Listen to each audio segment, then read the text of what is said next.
Hey, what's up, everybody? I'm Noah Pfister, and today I'll be interviewing Tunji Akinduro. Say hi, Tunji. What's going on, you guys? Tunji. Yep. Tunji Akinduro. I got All right. So tell us, before we get into this, tell us a little bit about yourself.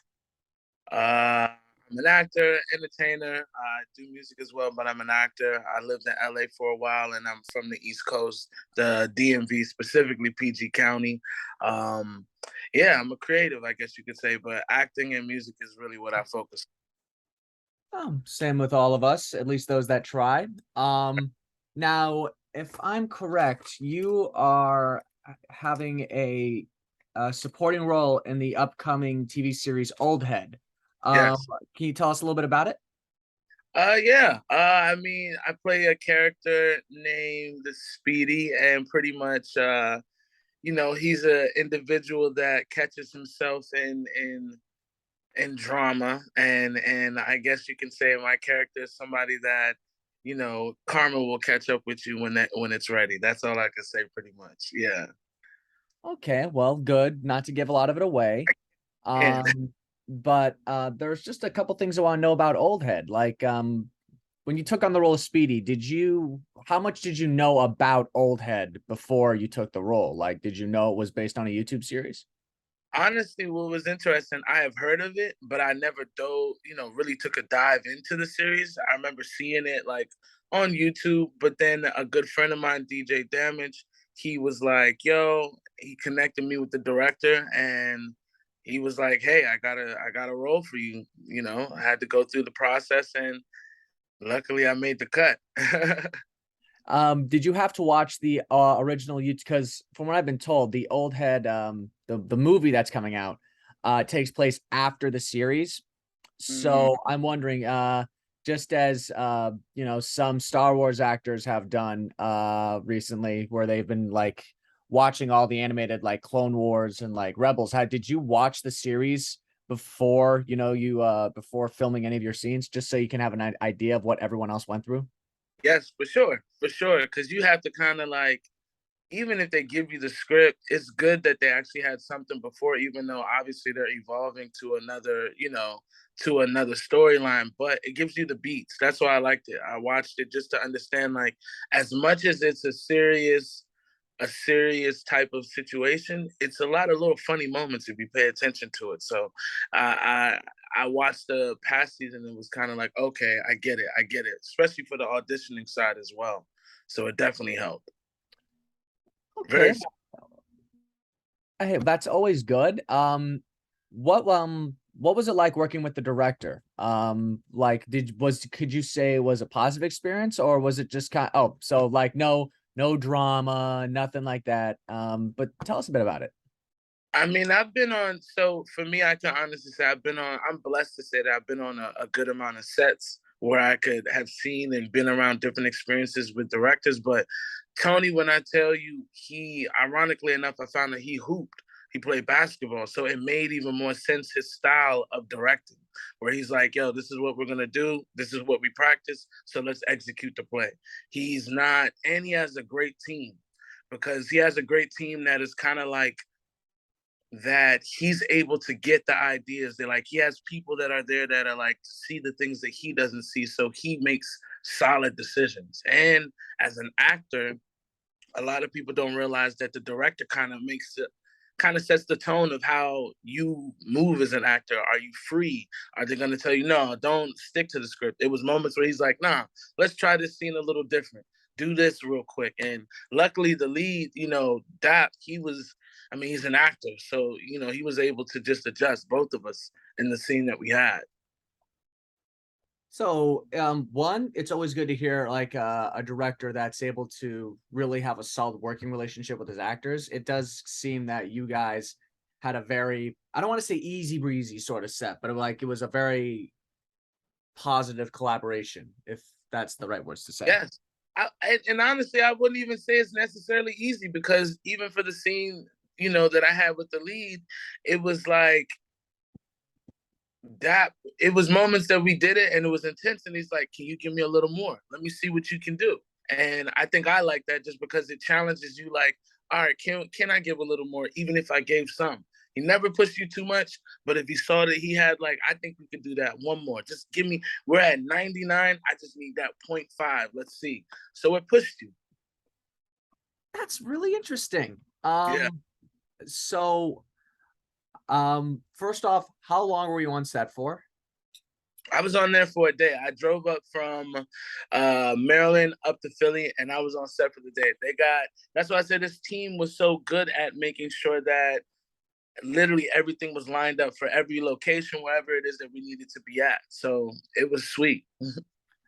Okay, well, I guess since it's only one day, I can't say what was your favorite day on set, but I will ask, what was, if you're able to answer without giving stuff away, what was the best part about working on set for you?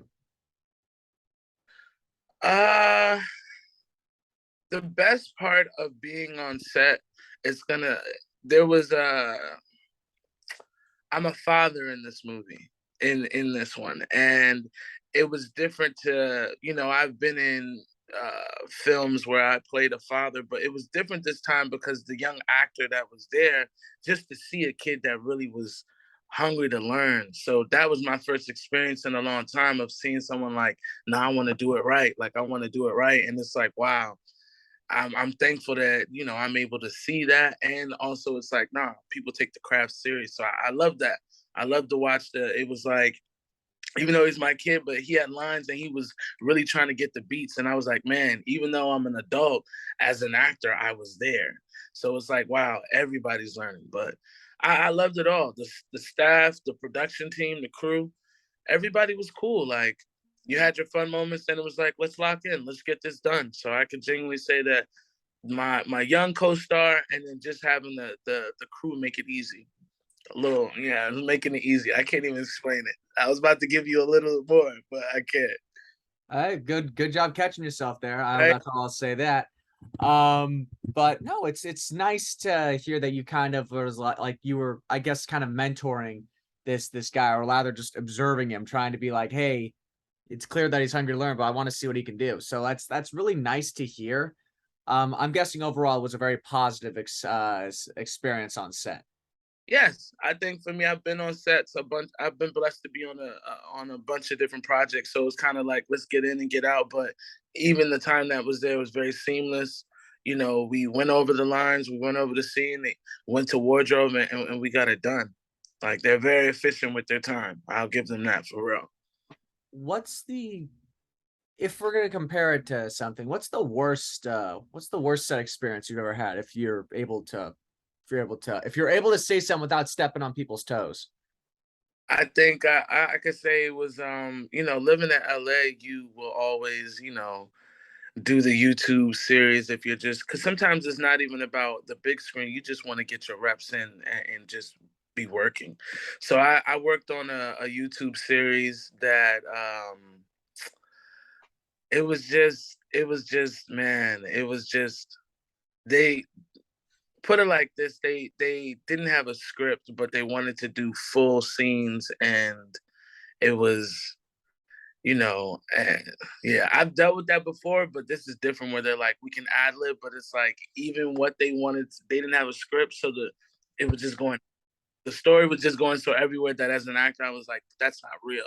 So it was one of those moments like, no, it's good to help a friend out in certain moments, but let's get projects that are more organized. It was just, everything was all over the place. Actors didn't show up on time, wrong scenes, wrong locations. It was just miscommunication. But even though it's the worst, I'm thankful that I had that experience, because now I'm like, all right, well, I know what not to do and what not to be a part of in certain moments. It's better to have those like trust me, I've had very similar experiences. Mm. I'm wondering, did the project even get finished, or was it like scrapped entirely? It was scrapped. It didn't even get finished. That's what's even worse about it. It's funny because I've had very similar experiences to that too. And Mm-hmm. you show up, and like seriously, I was the first person. I took it so seriously. I was the first person to show up Yep. like an hour early, which is what you're supposed to do. Mm-hmm. And then 2 hours passed, and then the first actor showed up. He's like, "Am I Might work. Right. I don't know. I've been here for 2 hours. Right. No, but it's always fun because one thing I did recently was I actually reached out to some of the old people that I worked with on that project to see if it ever got finished. Never did. And what sucks even more is that I remember working on this project with this guy, and he had other projects lined up according to his IMDb. I checked it recently. After that project failed, all of his other projects got put on the back burner. I'm just like, and because I remember working with him. He was, I don't want to say he was an ass, but he Mm. was definitely not easy to work with. Yeah, he said I got five. He got that energy of I got five projects under me. So what do you? What are we talking about? It was the damnedest thing. Um, and this kind of goes into what I want to talk about with you, which is, you also have some partial stakes in the music industry. Is that correct? Yes. By the way, we will have a link to Tunji's music, and it is actually really good. If I do say so myself. Thank you. Um, no problem. But I am wondering, have you ever had to deal with budding egos and whatnot, at least in terms of your collaboration process, whether that be as an actor or whether that be as a musician? On both sides, yes. Because as an actor, for example, as an actor, it's different because it might be butting heads from the standpoint if you're a writer, because there's certain things that you want. If you're used, I write scripts as well, so it's like there are moments where like, why does that have to be? But it's a moment of you having to respect the writer if you're an actor where it's like this doesn't even make sense, why would this character do that? It's like reducing yourself and respecting the writer, so it might not necessarily be like butting heads but like difference of opinions, if that makes any sense. No, I um, get it. it's like it's like the script wrote like, the guy starts bawling out crying in front of his girlfriend, but he's like, the argument just started, so why would he, those type of moments. So I've had those, but after a while, you just have to remember, in a way, they're the coach and you're the player. So you just need to execute what they have to offer. Music is totally different because it's one is feeling, but then it's two different people who are creating together. So even if I have a friend, J Trap Beats from Chicago, we'll cook up like all of our stuff that we cooked up is together. We call ourselves the manifestors. And there are moments where we're like, I don't like that hi-hat in there. And I'm like, no, that's what makes it dope. So it can be that, but literally what we do is we'll literally be like, look, let's record it both ways and sit and listen to both of them and which one sounds better. Like, we're one thing I'm blessed to be around is people that understand quality control, where it's like we're not gonna waste time. If it's trash, it's trash. If it's good, it's good. Let's go, because it ruins the process, in my opinion. If there's so much, is you can have a little bit of budding, but it has to come to a middle place of, okay, well, you feel this way, I feel this way, let's see what's best.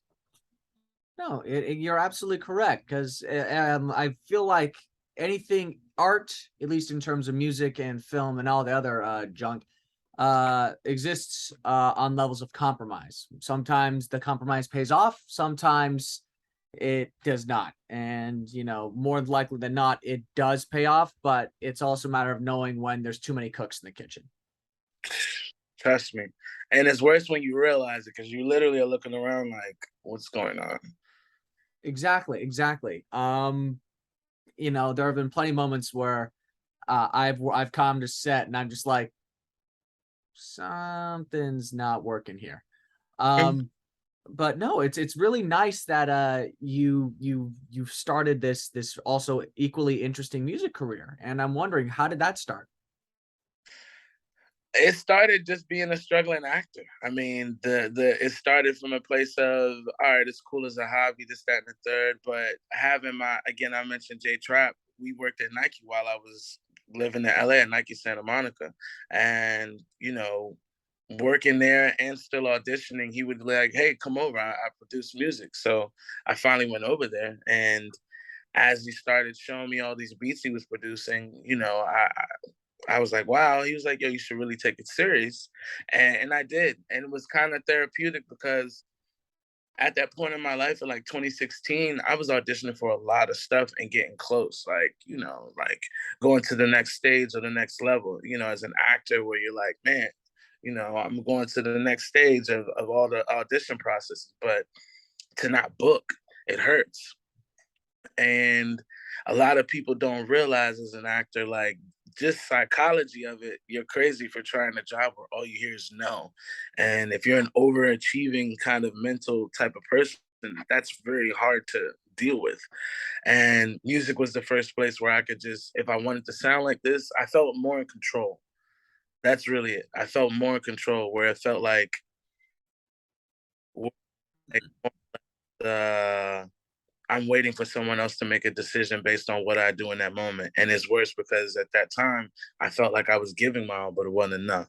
So I just started focusing on that. And we started cooking up more and collaborating with other people from the LA. And it started building my experience. I would leave work, go straight to the studio. I would sleep in there sometimes, just to really get my 10,000 hours in. My fear used to be that I was worried that people are, oh, he wants to do music too. So I was like, I got to be good at it. I got to make sure I'm good at it to the point where it's like, nah, this is what he does. So yeah, a long short, acting, not booking is what kind of facilitated that on another level. It's actually funny you bring that up because, I'm technically in the LA area too. I'm trying, I'm not trying to be an actor per se, but I'm always trying. And you're right, it's hard to sometimes hear the constant no's, no, or like you're not even get any work. Like you try to make connections and Mm. you keep getting no's, or just we went with someone a little more with the skill set. So I'm actually kind of wondering is, how do you process that sort of, I don't want to say hardship, but how do you process it? Like, for someone who's trying to make or break for it, but keeps getting no, no, no, or we'll call you back, and then you never get the call back, or you get these little moments of, am I being too pushy? Am I not being too pushy? Like, how do you deal with all those conflicting emotions all at once? I know, just one, by my faith. I think it's also a different thing when you know that this is what you're willing to do. I left radio to come out there to pursue acting. So it was like, this is it. What I will say is that I had to change my perspective of how I did these auditions. Like, I didn't need, I was doing it from a place of desperation. And I didn't, after a while, I said, you're going to get auditions, but if you don't get it, it's cool. You're literally going to get another one in the next 2 days. And mentally, I just had to start telling myself, it's not you. You put everything out there on the line, because people don't realize you get an audition on Monday, they want you to film it on Tuesday and send it in, and it's 5 pages, and it's like you have two big monologues, and you're still at work, and you get off at work at 7, and you still have class, acting class, and then you get out of class at 10, and then you still have to memorize this audition, and not just memorize the audition, but give it your all in it. So imagine memorizing all of these pages and you give it your all in. No, no, no. So you have to really see if you really want to do this or not. Is it because you saw Viola Davis or Denzel Washington do it, or you really are passionate about it? And it's different for me because I didn't go to school for theater or any of that. I really dropped into LA. Was like, I'm gonna do it. So for mental side of it, you just got to be closer to self. You got to be able to tell yourself, like, all right, they didn't see something in me, but I'm still the one. It's just not my time. It's kind of like you're not gonna hit a home run every time. You kind of just got to keep swinging. I feel like as long as you're giving your best and you putting everything out on the line and you leaving out of there like, oh well, I put it out there, you're gonna hit sometime. Even you might not be a home run, but just get on base. No, that's a really positive way of looking at it, and what I something that I sometimes have to tell myself is that I'm only 25, you know? Yeah, it's like yeah, it's like, oh, 5 years, 5 years is coming, 5 years is coming. It's like, yeah, those 5 years are encroaching. You still have plenty of time. You know, I've had friends who are in their 30s who are like, dude, you still have plenty of time. Like, relax. Trust me, I'm in that same stage of in my 30s, and I'm telling you right now, it sometimes it's a blessing to look at your own dial, of it turned over and watching the sand go down, but then it can be a curse as well because you start to eye it in a way of like, I don't have time rather than let me utilize my time. And something I had to always start telling myself as well is no matter what happens, and you're doing good at the root of it all, even if you mess up, you blow it, this, that, and the third, and you're doing good. You laid one brick down. You decided to pursue this. You didn't have any. Now you've gotten 5 auditions. I had gratitude really will attract the bookings you want as well. I truly feel that. Do you believe that working hard will lead to something that's, that technically classifies as being paid off? Because something that I've seen a lot more of nowadays is, especially with the last 2 years, you have a lot of people basically saying, "Hey, I'm putting in my dues." Like I had a buddy of mine. Mm, He just worked on a couple of Marvel shows as a VFX artist, unfortunately. Well, VFX assistant, but still. And, mm, he's like, I got all these credits, I'm getting paid, but it's like I'm stuck.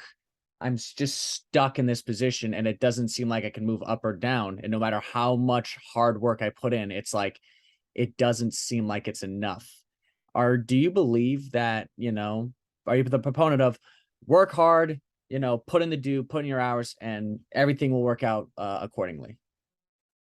uh, yes, I do believe in the proponent of working hard, and your time will come. But I do believe that you have to play the game as well. Be smart about it. If, for example, your friend you just said he wants to move up in position and he's not, you could be playing the game for 4 years straight, but if there's a difference if you're playing the game 2 years and you're having conversations with upper management like, hey, what do I need to do in order to get to that next level? But if you're not having those conversations, you could be doing work all your, busting your tail, and you're really just kind of running in place, and that can really tire you out. And it's hard to say that, it's real. It's hard to say that because everybody's on their own journey. So he might be meant to be in that same position for 5 years, but it might be, and that's not whether I don't know how many years, but just in general, like you might need to go through that basic training so you can be able to handle the next level. And once I had to start changing my perspective on certain things in my life in that regard, where cool, I might be here. I don't know why I'm here on this level, but I'm gonna do what I need to do because I know it's gonna benefit me in the long run. It really will.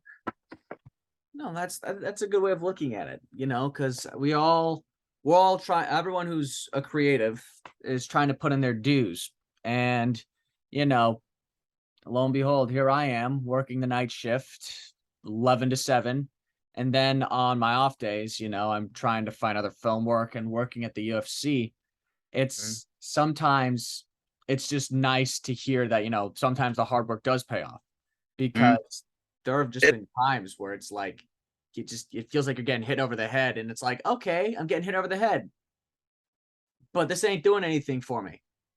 mm. I will make one suggestion. Don't even use the word trying anymore, because I had to learn trying is almost like in a way of you internalizing to yourself that you're not there, or it's lack of, it's not.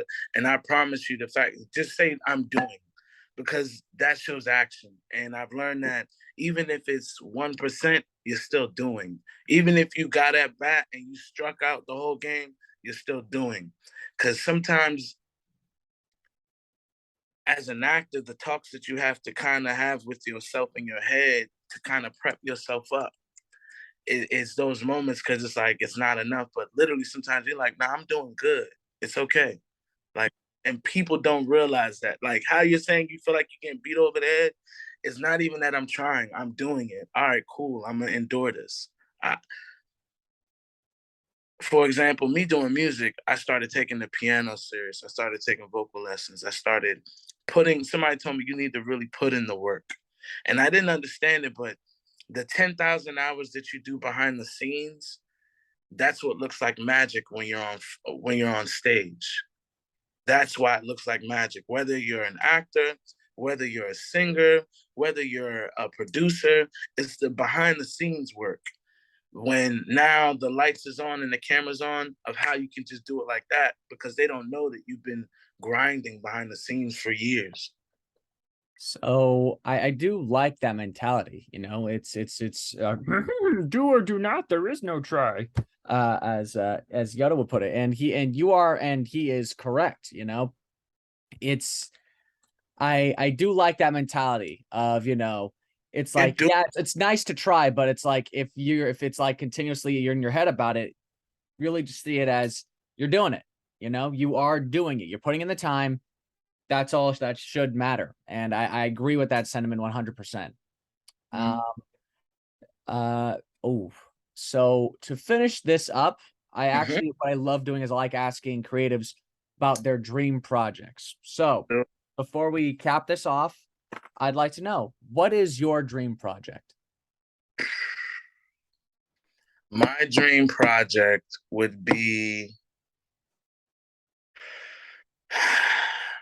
it's gonna sound crazy, but I would love to play a villain along some stars of people who are legendary, like a young villain around some stars. It doesn't even have to, not even just Denzel. I mean, just a cast of like stars, like a cast that's like I gotta push myself, like, and just to play a villain, just because comedic acting and certain dramatic, but to play a villain, one villain for a whole movie, yeah, I would love to do that. Oh, that sounds good. Because honestly, well, God, who was it? I remember there was an interview about God, who was it? Oh, this is gonna kill me. It's gonna drive me insane. I know Josh Brolin at one point was like, "Yeah, I'm here. I am in like dots and mocap suits. Meanwhile, I'm acting alongside Benedict Cumberbatch, Robert Downey Jr., and I'm just like, oh wow, this seems pretty nice." Like On. I love that mentality because it's just a matter of you get to really like as a villain you get to get in their faces and you get to act and you get the chance to try and act circles around them and they pick up on that energy so they try to act circles around you and it's like this nice little Hands, that's it's the healthy tension. It's the whole like, oh, I see what you're trying to do there, you little stinker. I'm gonna try and upstage you. it's a dance. One thing I tell people all the time, or anybody that's doing a scene with me, I'm like, it's literally a dance. And if I try to control the dance more, it'll come out differently. So let's just make it flow together. If it doesn't look real, it's not real. Oh, exactly, exactly. And that's why a lot of great movies usually have the backbone of two great performances that like usually go together hand in hand.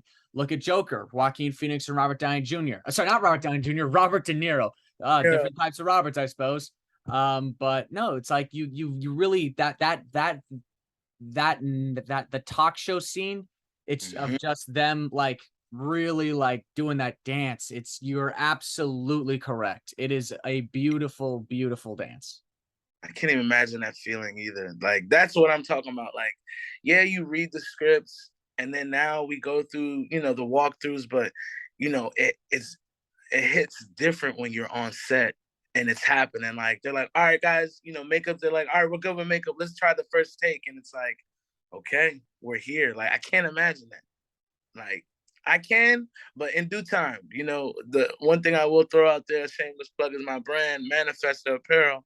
The slogan is "Create from Nothing."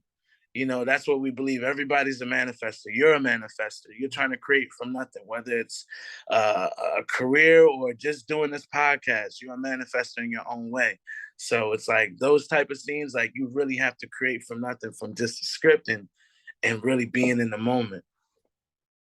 I guess if there was one lesson to take away from all this, it's reap what you sow, but make sure what you reap is something extraordinarily positive, and Mhm. you put that out there, eventually, maybe not immediately, but eventually it'll come back. It's happening now.